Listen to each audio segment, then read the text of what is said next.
Today, you're going to be learning about the ancient Greek gods and goddesses. The ancient Greeks were polytheistic. This is a big fancy word with a really easy meaning.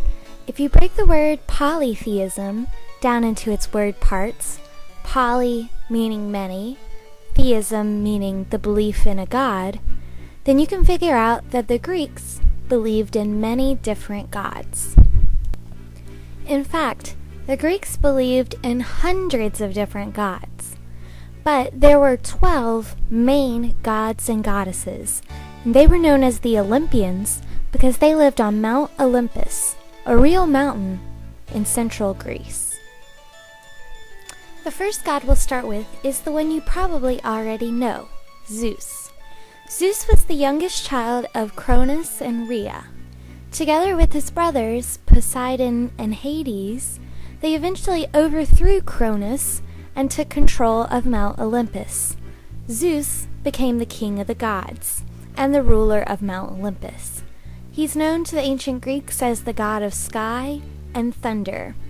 He is the husband of the goddess Hera, although he is known to have many other girlfriends. Next up, we'll talk about Zeus's brother, Poseidon. Poseidon is the god of the sea. His symbols include the bull, the dolphin, the horse, but more commonly the trident, which you can see in his hand. The ancient Greeks believed that if they were going on a long trip overseas, they would have to pray to Poseidon to keep them safe on their journey. Zeus's other brother, Hades, was the god of the underworld. Because he lives in the underworld rather than on Mount Olympus, sometimes he's not included amongst the 12 Olympians. However, he was still an important god for the Greeks, and we'll have more on him in just a minute. As Zeus's wife, Hera was the queen of the gods. She was also the goddess of marriage and family. Her symbols include the peacock and the pomegranate.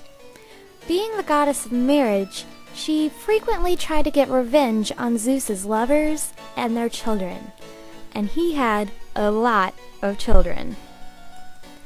One of Zeus's children is the goddess Athena. Athena is the goddess of wisdom and warfare.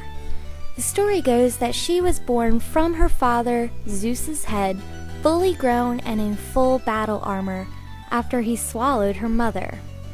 Her symbols include the owl and the olive tree. She is such an important goddess to the ancient Greeks that they built a huge temple called the Parthenon to honor her. They also named their capital city, Athens, after her too.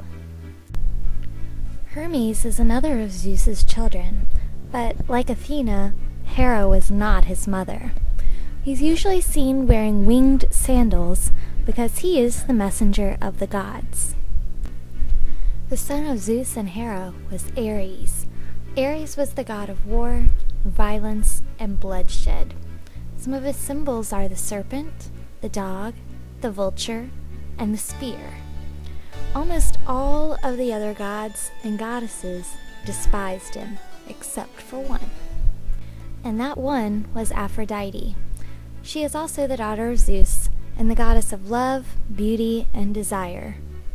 Although she was married to Hephaestus, she had many affairs, most notably with Ares. Her symbols include the dove, the bird, the apple, the swan, and the rose. Hephaestus was the son of Hera, either by Zeus or alone. After he was born, his parents threw him off Mount Olympus, and he landed on a nearby island. His Roman name, Vulcan, gave us the word volcano, because the Greeks believed when Hephaestus got angry, volcanoes erupted. He was a master blacksmith and a craftsman of the gods. He is the god of fire and the forge. His symbols include an anvil, hammer, and of course, fire. Another of Zeus's children is Artemis. Artemis is the goddess of the hunt, archery, and all animals. Her symbols include the moon, deer, snake, and the bow and arrow. She She is the twin sister of Apollo. Apollo is the god of light, music, poetry, and archery. Some of his symbols include the sun, lyre, and the bow and arrow. And like I already said, he's the twin brother of Artemis. Demeter is the sister of Zeus and is the goddess of agriculture and the seasons. It is said that when her daughter, Persephone, was kidnapped by Hades and taken to the underworld, Demeter cried and cried for an entire year, and Greece suffered through a terrible, terrible winter.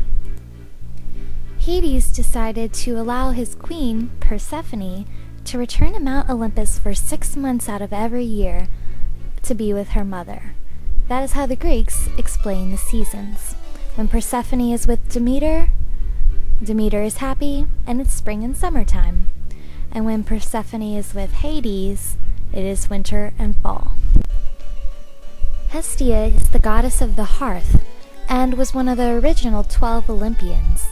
But some myths suggest that when Dionysus arrived on Mount Olympus, Hestia gave him her place in the 12 to prevent discord.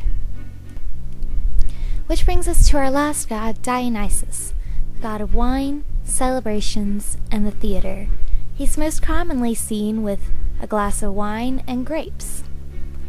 He is the youngest of all the Olympians, as well as the only one to have been born of a mortal woman, and of course, Zeus is his father too.